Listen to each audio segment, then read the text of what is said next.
नमस्कार दोस्तों, आप देख रहे हैं खबर एचपी और आइए वक्त हो गया हिमाचल प्रदेश के ताज़ा और बड़ी खबरों को जानने का। बताएंगे सभी खबरें एक एक करके एवं विस्तार से। उससे पहले आप हिमाचल प्रदेश के किस जिले से न्यूज को देख रहे हैं कमेंट बॉक्स में कमेंट करें। साथ ही सभी खबरों से अपडेट रहने के लिए चैनल को भी सब्सक्राइब करें और बेल आइकन को जरूर दबाएं। तो दोस्तों चलिए शुरू करते हैं आज की पहली बड़ी खबरें। हिमाचल में ऐसे होगा लागू, पुरानी पेंशन बनेगी एसओपी, कर्मचारियों को नहीं होगा नुकसान।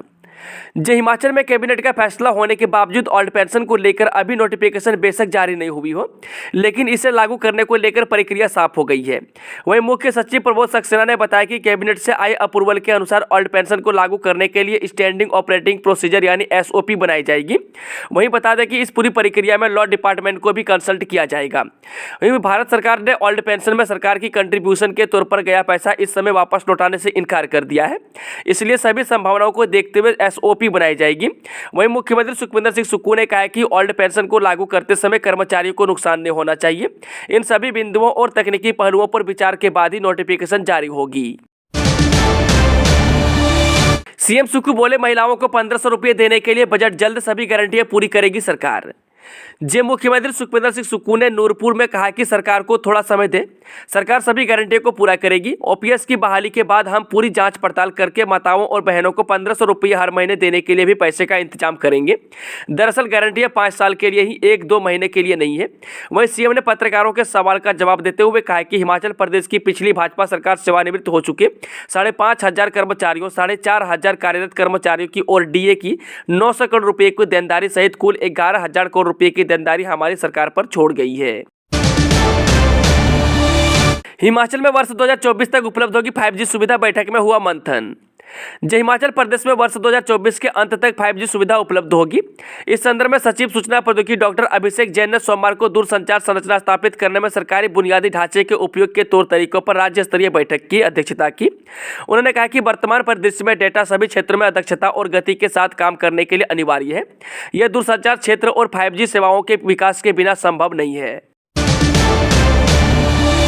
सिंगल यूज प्लास्टिक पर सिरमौर प्रशासन हुआ सख्त, 2 दिनों का अल्टीमेटम, नहीं तो होगी कार्रवाई। सिरमौर प्रशासन प्रतिबंधित सिंगल यूज प्लास्टिक को लेकर पूरी तरह से सख्त हो गया है। अब प्रशासन किसी भी सूरत में ढिलाई देने के मूड में नहीं दिखाई दे रहा है। लिहाजा सख्त कार्रवाई से नॉन वुमन मैन्युफैक्चरर, व्यापारियों सहित रिटेलर्स के साथ प्रदूषण नियंत्रण बोर्ड सहित संबंधित विभागों के अधिकारियों की मौजूदगी में बैठक आयोजित की गई। वहीं बता दें कि इसकी अध्यक्षता डीसी सिरमौर रामकुमार गौतम ने की। हिमाचल में नौह, जोशीमठ जैसी आपदा, सीएम सुक्खू ने दिए इन स्थानों की पहचान करने के निर्देश। मुख्यमंत्री सुखविंदर सिंह सुक्खू ने आपदा प्रबंधन की उच्च स्तरीय बैठक की अध्यक्षता की। इसमें उत्तराखंड के जोशीमठ में हो रहे भूधसाव तथा हिमाचल प्रदेश में ऐसे संभावित स्थानों की पहचान करने पर विस्तृत चर्चा की गई। इस अवसर पर उन्होंने अधिकारियों को आपदा के दृष्टिगत आपातकालीन प्रतिक्रिया क्षमता बढ़ाने तथा पूर्व चेतावनी प्रसार प्रणाली विकसित करने के लिए प्रभावी कदम उठाने के निर्देश दिए। वहीं मुख्यमंत्री ने किन्नौर, कुल्लू, चंबा तथा कांगड़ा जिला के उपायुक्तों को भूधसाव के संभावित क्षेत्रों की पहचान करने तथा रिपोर्ट सरकार को भेजने के निर्देश दिए। हिमाचल स्कूल शिक्षा बोर्ड ने जारी किया प्रैक्टिकल परीक्षाओं का शेड्यूल।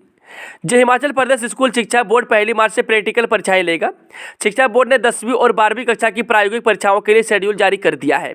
बोर्ड की सचिव डॉक्टर मधु चौधरी ने बताया कि शैक्षणिक सत्र 2022-23 की 10वीं और 12वीं के नियमित परीक्षार्थियों की टर्म 2 प्रायोगिक परीक्षाओं का संचालन 1 से 7 मार्च तक होगा। उन्होंने बताया कि यह परीक्षा राजकीय एवं संबद्धता प्राप्त विद्यालय में आंतरिक रूप से संचालित कराई जाएगी। इन प्रैक्टिकल परीक्षाओं के दौरान इस बार भी बोर्ड की ओर से किसी भी विषय की प्रैक्टिकल परीक्षा के लिए प्रश्न पत्र नहीं भेजे जाएंगे। स्वदेश दर्शन और प्रसाद योजना के तहत हिमाचल को मिलेंगे करोड़ों के प्रोजेक्ट। केंद्र सरकार की महत्वाकांक्षी स्वदेश दर्शन और प्रसाद योजनाओं के तहत हिमाचल में पर्यटन विकास के लिए करोड़ों के प्रोजेक्ट लाए जाएंगे। इसके लिए प्रदेश सरकार अंतर्राष्ट्रीय परामर्शदाता कंपनी का सहयोग लेगी। 31 मार्च से पहले योजना को सिरे चढ़ाने का लक्ष्य रखा गया है। वहीं मुख्यमंत्री सुखविंदर सिंह सुक्खू की ओर से अनुमति मिलने के बाद मुख्य संसदीय सचिव सुंदर सिंह ठाकुर ने इसे लेकर तैयारी शुरू कर दी है।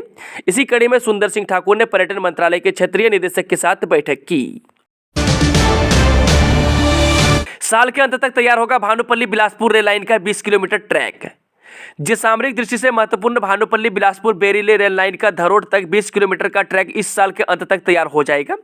वहीं बिलासपुर तक 52 और बेरी तक के 63.1 किलोमीटर के ट्रैक को 10-10 किलोमीटर के पैच में बनाया जाएगा।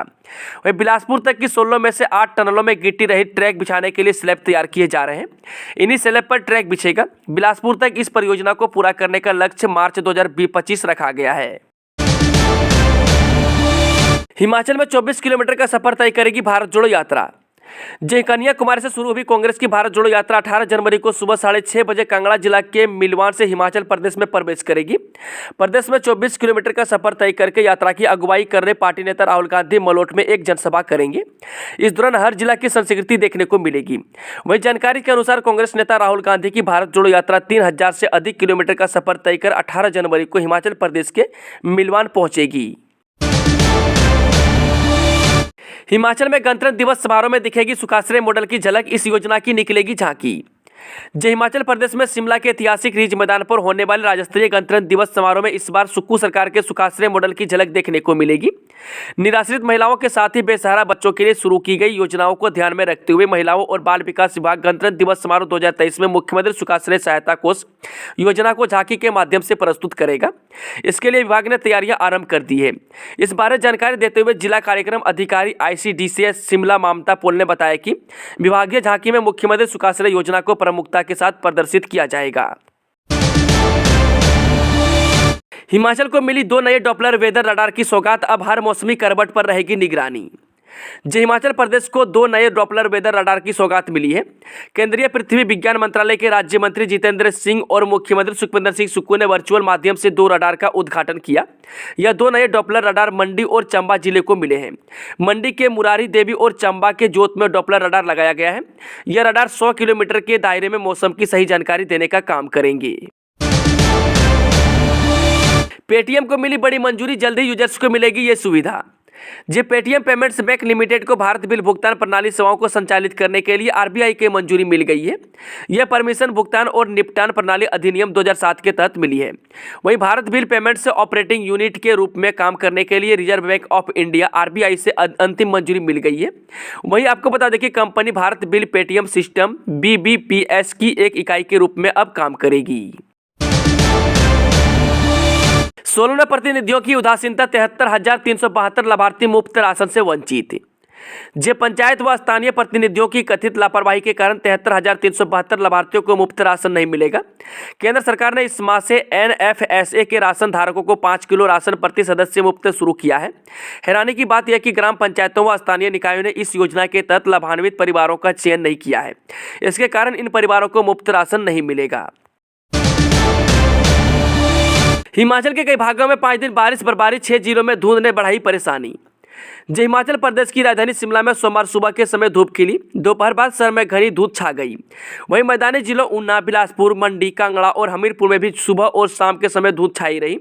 मौसम विज्ञान केंद्र शिमला ने मंगलवार को प्रदेश के अधिकांश क्षेत्रों में मौसम साफ रहने का पूर्वानुमान जताया है। वहीं पश्चिमी विक्षोभ की सक्रियता से प्रदेश में 18 से 22 जनवरी तक बारिश और बर्फबारी के आसार हैं। इसके साथ ही सोमवार शाम तक प्रदेश में 134 सड़कें, 10 बिजली ट्रांसफार्मर और 4 पेयजल योजनाएं ठप रही। चलिए वो चलता है आज की आखिरी खबर। शूटिंग के लिए जल्द मनाली आएंगे अक्षय कुमार काजोल। पिछले दिनों कुल्लू मनाली में हुई बर्फबारी कृषि और बागवानों के लिए संजीवनी बनी है। बर्फबारी के आसार देखते हुए आने वाले दिनों में कई बॉलीवुड हस्तियां भी कुल्लू मनाली का रुख करेंगी।